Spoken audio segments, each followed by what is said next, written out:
High hello welcome back to my channel. मी सुप्रिया आणि सुप्रियाज ब्लॉगमध्ये तुमचं मनापासून स्वागत आहे.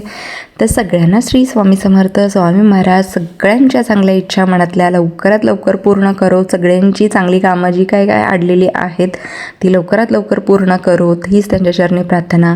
तर आज कणे मला बनवायचं आहे भडंग. पावसाचं वातावरण आणि भडंग घरात असं खमंग काहीतरी खायला असलं की बरं वाटतं. आणि पोरांना रोज काहीतरी काय शाळेतून आल्यानंतर रोज नवीन काहीतरी खायला हवं असतं. त्यावेळी म्हटलं की आज ठरवलं भडंगच करूया.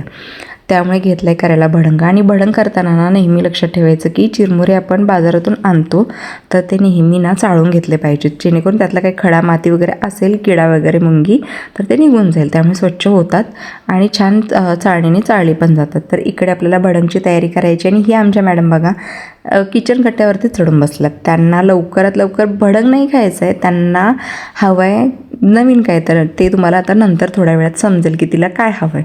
तर त्याचीच ही अर्धी तयारी ही त्याचीच आहे.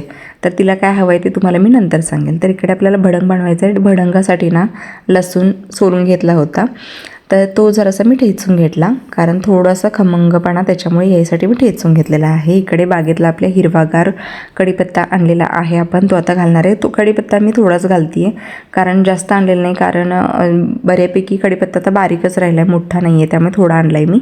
आणि तो असं तेलामध्ये फ्राय करून ना आपल्याला आता त्या पातेल्यात भडंगच्या टाकायचे आहेत. थोडेसे जर मऊ असले किंचितचे चिरमुरे ना, तर आपण तेही गरम करून घेऊ शकतो. चांगल्या कढईमध्ये गरम केले तर चिरमुरेही अगदी कुरकुरीत होतात. तर माझे कुरकुरीतच होतात, म्हणजे आहेत, म्हणून मी ना त्याच्यामध्ये डायरेक्ट मी आता फोडणी टाकणार आहे. जर तुमचे थोडेसे मऊ झाले तर आधी ते गरम करून घेतले ना तर ते अगदी कुरकुरीत होतात. तर इकडे आपल्याला कढीपत्ता झाले तर आपल्याला त्याच्यामध्ये शेंगदाणे ॲड करायचे. तर भडंगमध्ये शेंगदाणे, कढीपत्ता, लसूण आणि काय लाल तिखट वगैरे इतकं घातलं तरी बास होतं. भडंग खूप छान म्हणजे होतो. तर मी असंच साधं सिंपलच बनवणार आहे, एक्स्ट्राचा बाहेरचा मसाला कुठला नाही घालणार आहे. तर शेंगदाणे चांगले भाजलेले आहेत बघा खरपूस. त्याच्यामध्येच मी आता लसूण ॲड करते. लसूणही आपल्याला खमंग लाल रंगाचं होईपर्यंत भाजायचं आहे. इकडे बघा असं आपल्याला भाजायचं आहे. थोडाही सॉफ्ट ठेवायचा नाही, जेणेकरून भडंग आपला मऊ पडेल. कुरकुरीतच भाजायचा आहे लसूण, जेणेकरून त्या चिरमुऱ्याला काही फरक पडणार नाही. तर इकडे मी लाल तिखट घरचं घेतलेलं आहे आणि ते मोठे 2-3 चमचे त्याच्यामध्येच मी घातलेलं आहे फोडणीमध्ये. लसूण, शेंगदाणे आणि लाल तिखट. आता आपल्याला मीठ ॲड यातच करायचं आहे फोडणीमध्ये. आणि त्याच्यामध्येच ना आपल्याला अजून पिठी साखर एक त्याच्यामध्येच घालायची आहे. पिठी साखर घातल्यानंतर चांगलं मिक्स करून घ्यायचं. सगळं समप्रमाणात घ्यायचं. मीठ म्हणजे चवीपुरतं घ्यायचं. आणि बाकीचं साखर वगैरे जे अंदाज आपल्याला असतोच किती घालायचा कितपत, तर थोडंसं पिठी साखर घातली आहे, मीठ घातलं आहे अंदाजाप्रमाणे, लाल तिखट 2-3 चमचे घातलेले आहेत. आता याच्यामध्ये मी लिंबू पिळून घालते. लिंबूमुळे मस्त असा आंबट गोडपणा येतो, त्यामुळे लिंबू घालते. तर तुम्हीही लिंबू घालून बघा, टेस्ट खूपच छान येते, चांगला टिकतो, काय खराब होत नाही. 2-3 महिने जर पॅक बंद डब्यात ठेवला तर याला काहीही होत नाही. त्यामुळे हवाबंद जरी डब्यात ठेवला ना तर तुम्ही बाहेर पिकनिकला वगैरे पण घेऊन जाऊ शकता. लिंबूमुळे काही इफेक्ट होत नाही, टेस्टमध्ये मात्र खूप छान फरक पडतो. तर लिंबू पिळलेला आहे. आता आपल्याला ते त्याच्यामध्ये ॲड करून घ्यायचं आहे चिरमुऱ्यांच्यामध्ये. आणि ॲड करून ना चांगलं मिक्स करून घ्यायचं आहे, जेणेकरून ते सगळ्या चिरमुऱ्यांना लागेल. आता इकडे मी मिक्स करून घेते. थोडं कढईत जो मसाला आहे आपला लाल तिखटाचा तो पण चिरमुरे घालून असं काढून घ्यायचा. आणि आता हाताने आणि चमच्याने मिक्स करून घ्यायचं सगळं. चांगलं मिक्स करायचं, जेणेकरून प्रत्येक मुरमुऱ्याला ना लाल तिखट, मीठ सगळं लागलं पाहिजे, मसाला जो आपण रेडी केलेला आहे. तर अशा प्रकारे मी करते. पिवळा भडंग पण आपण हळद घालून पण करू शकतो, हिरवी मिरचीचा ठेचा वगैरे घालून पण करू शकतो, तोही खूप छान होतो. पण मला हे आता मुलांना काहीतरी सरप्राईज द्यायचा आहे, जी त्यांना 2 दिवस झालं माझ्या पाठीमाग लागले होते की ते करायचे. त्यामुळे मी लाल तिखट घालूनच केलेले आहे. पुढे ते तुम्हाला समजेलच की मला काय बनवायचं आहे. त्यामुळे मग इकडं मी लाल तिखट घालूनच बनवते. तर हे बघा छानसं असं मिक्स करून घेतलं आहे पूर्ण सगळ्याला लागेपर्यंत. आणि थोडं गरम आहे तोपर्यंत लगेच भरून ठेवायचं नाही आपण, थोडं शांत करायचं, त्याला थंड होऊ द्यायचा. आणि मगच आपलं कॅरीबॅगमध्ये चांगलं एअरटाईट करून ठेवायचा, म्हणजे मऊ नाही होत. तर छान झालेलं आहे. आणि मला ह्याच्यामध्ये फरसाण ॲड करायचं, तुम्हीही घालू शकता, तुम्हाला हवा असेल तर घालू शकता, नको असेल तर नाही घातला तरी चालेल. पण फरसाणने खूप छान टेस्ट येते. घातलात तर बघा, घालून बघा, खूप छानच लागतो फरसाण घातल्यानंतर. तर मी इकडे आपलंच प्रोडक्शन, केदार प्रोडक्शनचा फरसाण घेतलेला आहे.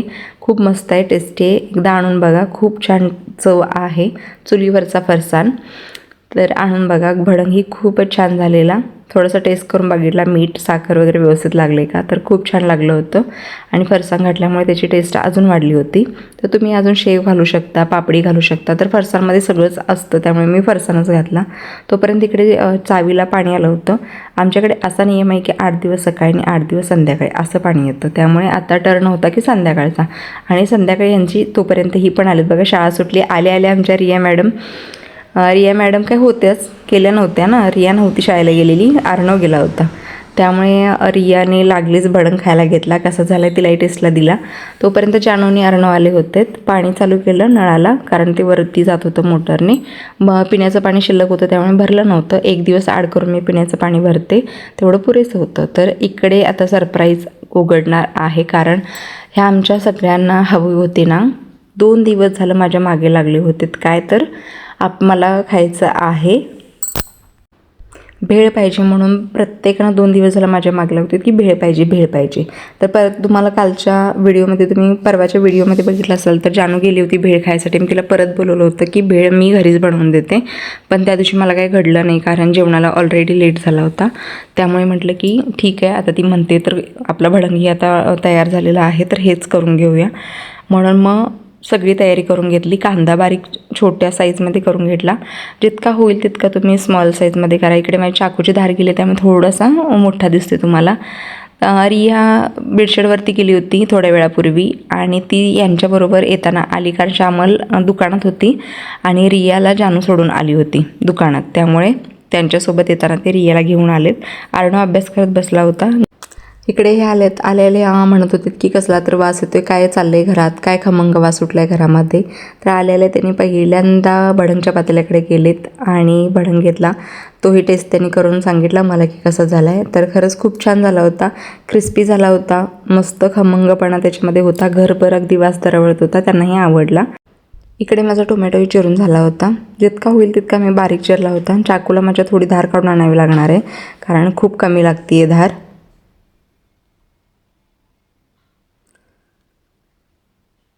तर आता आपण मग भेळ बनवायला घेऊया. घरच्या घरी बनवणार आहे. आणि हो, माझ्याकडे चिंचेचं पाणी अवेलेबल नव्हतं, त्यामुळे जानू जाऊन बेडशेडवरती जाऊन ना, जो आपल्याकडे ठेले असतात ना भेळवाल्यांचे, त्यांच्याकडून पाणी घेऊन आले होते. देतात ते विकत, पैशावरती आपल्याला देऊ शकतात, ते देतातही. किती तुम्हाला हवं असेल ते देतात. तर त्यांच्याकडून ती घेऊन आली होती थोडंसं पाणी. तर म्हटलं की ठीक आहे, आपण घरच्या घरी म्हणजे तेवढं लाईटली खाण्यापेक्षा आपण घरीच खूप बनवू शकतो आणि हवं तेवढं खाऊ शकतो. त्यामुळे म्हटलं घरच्या घरी एकदा ट्राय करूया. एरवी बनवत होतो भेळ, पण कसं व्हायचं की भडंग बनला जायचा नाही.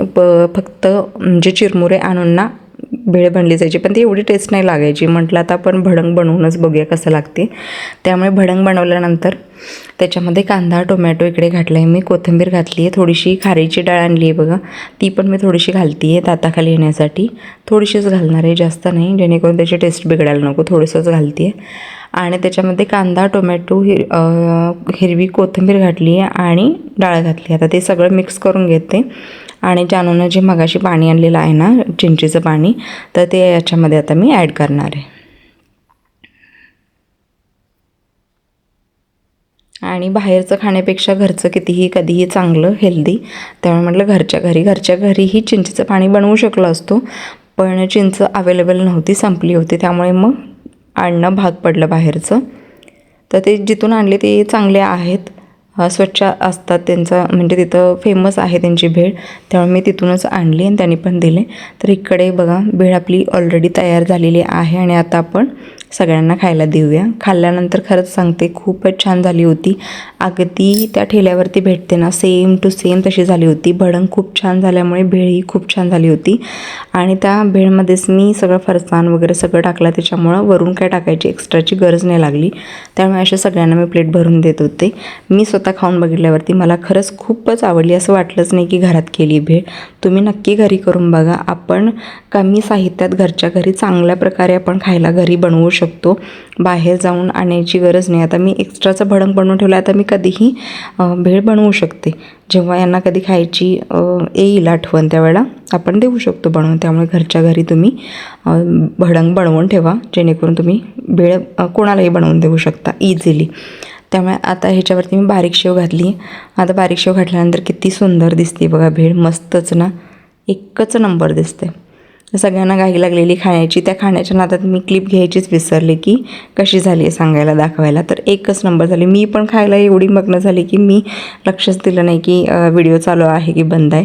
त्यामुळे खरंच सांगते, खरंच खूप छान झालेली भेळ. नक्की तुम्ही ट्राय करा. हां, अशा पद्धतीने खूप छान होते.